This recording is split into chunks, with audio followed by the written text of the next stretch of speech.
Hi, so we have a question today. I'm going to pull it up here to read it for you. I have Kate from Philadelphia who says, I can't decide what my Enneagram number is. When I first learned about the Enneagram, I was studying to change my career and I thought I was a 3.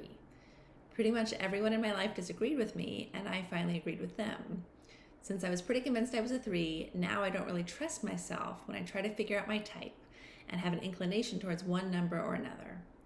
I feel like the online quizzes only help to a certain extent. I can see how a different answer here or there to questions I don't have a strong reaction to would change the outcome, and the outcome changes a lot depending on the day or the quiz, although some numbers do come up more often than others.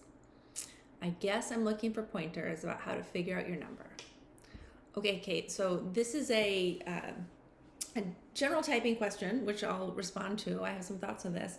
I also know you pretty well and I want to help you type yourself, so we'll go through both today. The tests, I think, are a really good starting point. They're not to be taken as fiat. The first test I took mistyped me. It typed me as my wing, not my core number. And it probably took me a month of learning about myself before I started typing as my number. And who knows if at that point I was just giving the answers that I knew my number would give.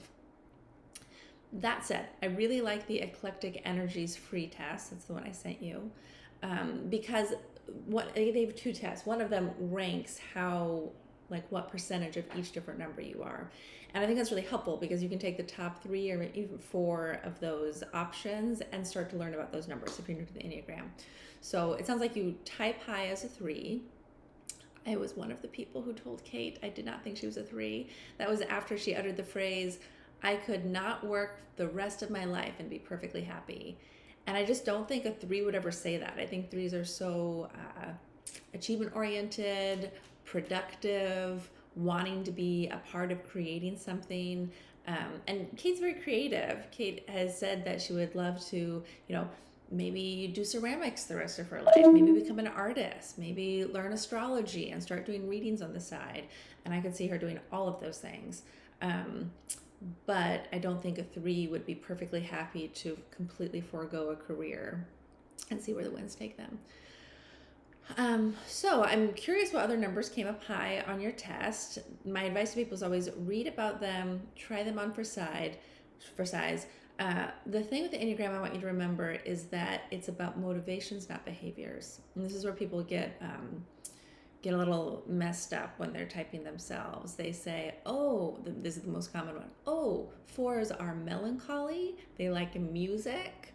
I'm sad sometimes. I like music. I must be a 4.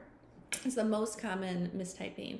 And 4s are known for being sort of like mysterious and artistic and bohemian. And I think on some level people want to be that also. And so they say, yeah, maybe that's my type. 4 is also, I've heard, the least common number in the Enneagram. Kate, it's very possibly your 4, side note.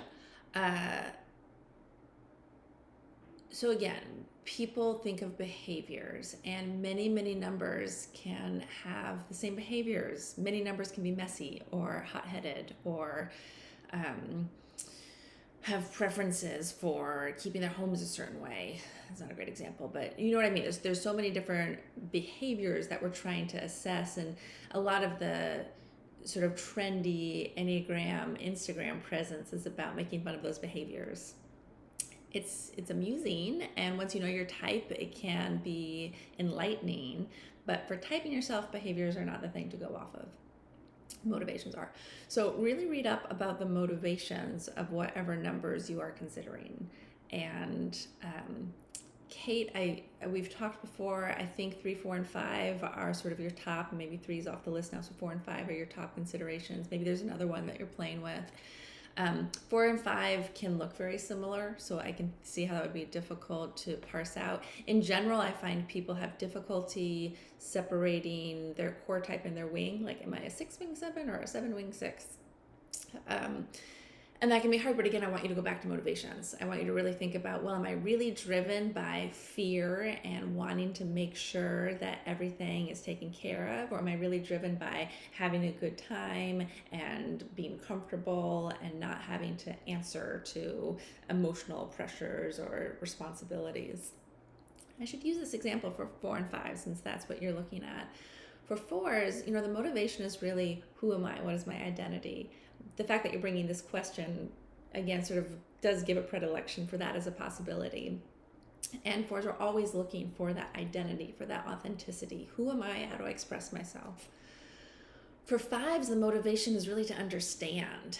And again, there's a similarity here. 4s are trying to understand themselves. 5s are trying to understand the world. 5s tend to take a lot of classes. They tend to have really deep knowledge of maybe like an esoteric subject, like Kate really caring about, I think it was some sort of like classical astrological system that is not used very widely. When she told me that, I was like, that's very 5 interest. That's very interesting that that's what you're lit up by. This is not very helpful as I'm talking. I think everything I'm saying is true, but I don't know if it's going to help you figure out if you are a 4 or 5 or some other number. I pulled some cards. I started with Peter Schmidt and Brian Eno's Oblique Strategies deck, which I really love. Not everyone loves when I pull these cards for them because they're sort of creative prompts. They ask more questions than providing answers. I think a good question is 1,000 times more valuable than an answer that I could give. So I pulled 3 cards. And I really love what shows up. And I'll just offer these to you, Kate, and anyone else who is typing. I think this is phenomenal advice. Take away the elements in order of apparent non-importance. So I would like you, typers, to really think about what are you basing your typing journey on? What parts of yourself, what motivations, what behaviors, what do you want to type as? What do you think of when you think of your past self, your younger self? What comes up as parts of self that you're trying to understand in the context of a personality typing system? The second card was disconnect from desire. And I've said it a few times. I think there's the type we want to be and the type we are. And often the type we want to be is like the healthiest version of whatever type. You know, the joke is 7s are always like, I'm the best one. Because a healthy 7 just looks like they're having a good time. They're living their life. They're putting themselves out there. Unhealthy 7s are not as desirable.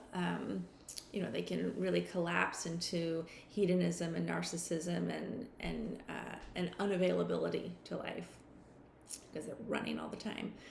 So just think about that. What is it about these types that you want or don't want to be? Maybe, Kate, when you're reading about 3, you wanted to be this really ambitious, motivated, career-driven person. Notice that, disconnect from that, and have that be a part of your journey as you figure out your real type. And then finally, voice nagging suspicions. We are all very intuitive people. Kate, you are definitely very intuitive. And there's some little voice in there that's telling you this is an important part of your typing journey. This needs to be a bigger part of how you think about yourself or how you approach this process. Do some free writing about that. Just let yourself put on paper whatever is in the back of your mind, whatever is sort of nagging at you that hasn't come to the forefront in this process. With no connection to the outcome. I just want you to name those things and then come back with your disconnection from what you want to be, with everything you know inside yourself to be true, and with these different elements of who you are sort of on the table or off the table.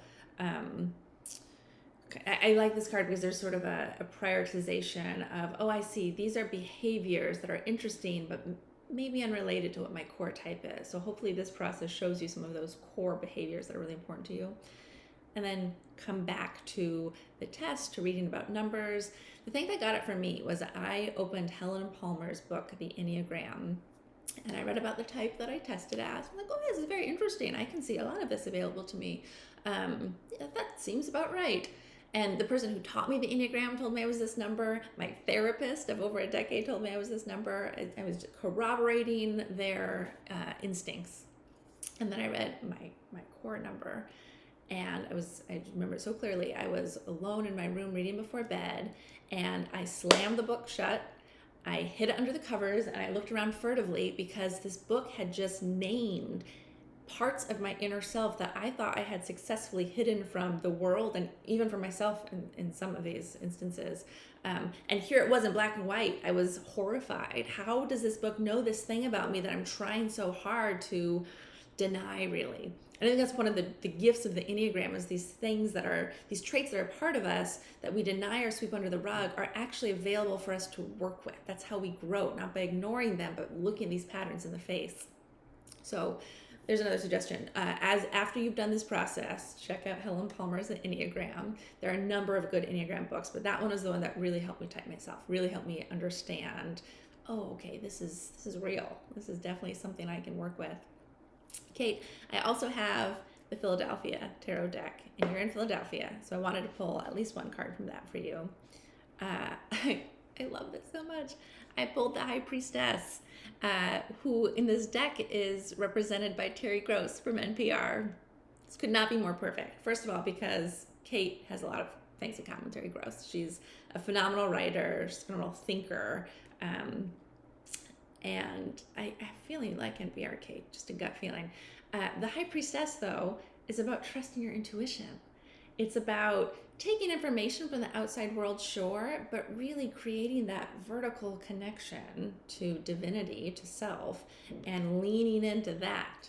In this process, Kate, as you're typing yourself, take away the elements in order of apparent non-importance, disconnect from desire, voice nagging suspicion, and above all, listen to yourself. Listen to your inner Terry Gross, who is, yes, very analytical, but also very intuitive. That's a 4 or a 5, and I can't wait to hear what you come up with. Let us know. Good luck.